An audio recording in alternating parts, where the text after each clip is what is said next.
starting the projector for the first showing of this Jesus film.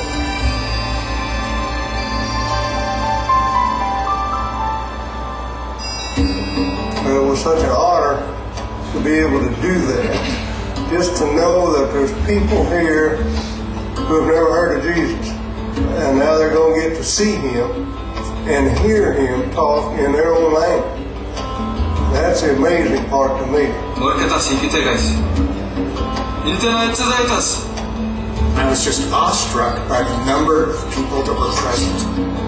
Probably we would guesstimate about 4,500 people came to the premiere, and we were just blown away by the number. Certainly much more than I had ever anticipated. I was surprised at the crowd. I looked around and saw the multitude of people. It was incredible. For these people to see Jesus speak in their own Gallic tongue for the first time has got to be a great experience.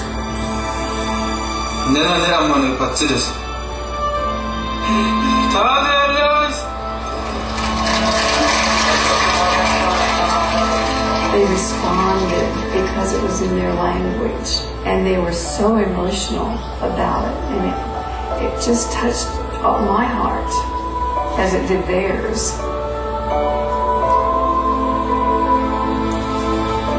Boy, seeing the Jesus film here in this country is just mind-blowing. They were so focused, they hardly moved. Their eyes were just glued to the screen.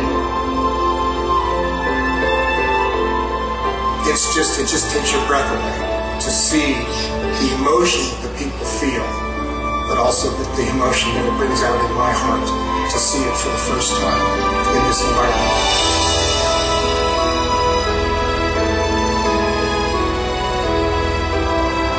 I thought, God is really speaking to them. They're not watching a movie, they're having an experience with Jesus Christ. He's speaking to their hearts, and they're responding.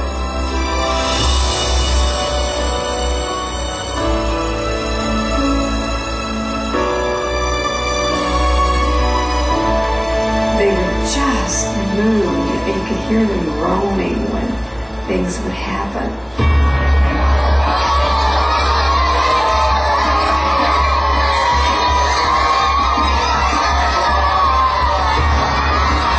You see some of the wailing and the children just sobbing and crying.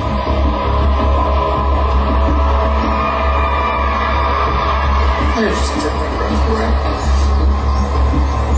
Just realizing what Jesus, the pain and the suffering that He did for us. It was just a little too much to handle.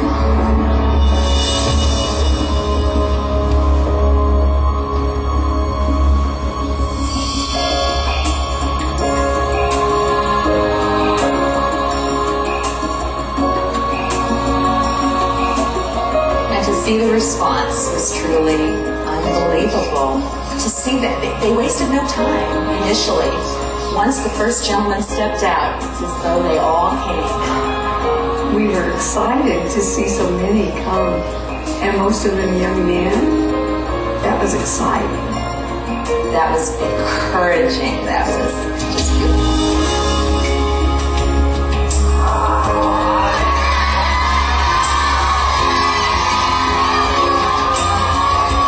As I was sitting there, I realized that God had just led us to this in such a beautiful way that what is more of a blessing than seeing people come to the Lord, I cannot think of anything better. I think our part was really small in the overall putting together this film. There's so much work behind the scenes by the local people that I felt the other people ought to be up here being honored for this. It just didn't seem right. But still, it was like, God, I can't believe we're here. You're so good to let us do this. It really humbled us. We're just one arm, one part of God's plan. And I'm so glad we were there when He told us to do that.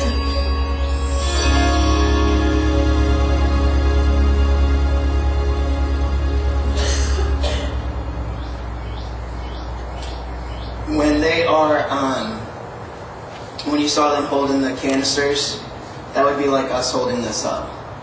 Because they don't have the gospel in their language. And they actually say, in case you're wondering, because, you know, Jesus is some white American in this movie, but they actually have a disclaimer that there's no one able and fit to play the role of Jesus. But because it's a movie, there had to be one chosen. So they say that so that the people know no one can be in the place of Christ. He was the one, the perfect one. And so watching that, just when, I guess I can't get it in my head, but when he was dying, and they talked about this weekend, that the reaction is, why would a good person be killed? That's their mentality, because they see him do no wrong. So that is what is just so heart-wrenching to them. Why would this get to happen? And then, of course, when he dies, they stop and they share with them. Someone comes up and shares that what Jesus did, he did for you. And he says that in their language. And so they understand with the words that would have full meaning. You know, it's not like a language they might have heard of, so they get bits and pieces, they hear the whole thing.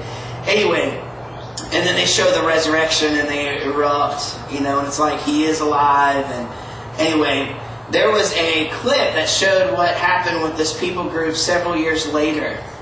Can I just say that the Lord did in fact move. Campus Crusade for Christ, which Jesus Film is a part of, sent in missionaries to train and equip and disciple, to where several years later the people of this tribe, the Gamo tribe, are now like, there's churches planted there, and they're going out to neighboring villages, and they're going out because now they've learned it in their language, they can go out and share it in their language. And so, where this couple felt led to put this film, the gospel, in their language, the Lord is using that to multiply the fruit. And so, how awesome is that? We're going to pray of how Church of the Highlands can be a part of the Jesus Film Project. But that's what will happen when we go to the Philippines. And so, you know now when that time comes, when we say pray, the gospel will be presented. You'll know in your mind what that looks like. So that they will hear all the miracles, they will see what Jesus did and whatnot, and so you'll be able to pray with that in mind. And so that was that, and there's so much I could share about that, but then this week, being able to spend time with my family and just being able to be refreshed with my wife and my children was awesome. I want to share one story with you. The storm you guys got on Tuesday, we got on Wednesday. And so the semi-hurricane that came through, you know, brought 800 feet of water to Baton Rouge or whatever. And so we got it on Wednesday, and of course my kids, Lucas is 2 years, 8 months or whatever, not counting, or 10 months, whatever. And Levi is little, but the first clap of thunder, Lucas sat up and he was like, "Daddy, storm?" And we were like, Judy and I had already seen the weather and already heard it. He was playing with his trucks, and he was like, "Daddy, I'm tired. Can we go in Mommy and Daddy's bed?" And I was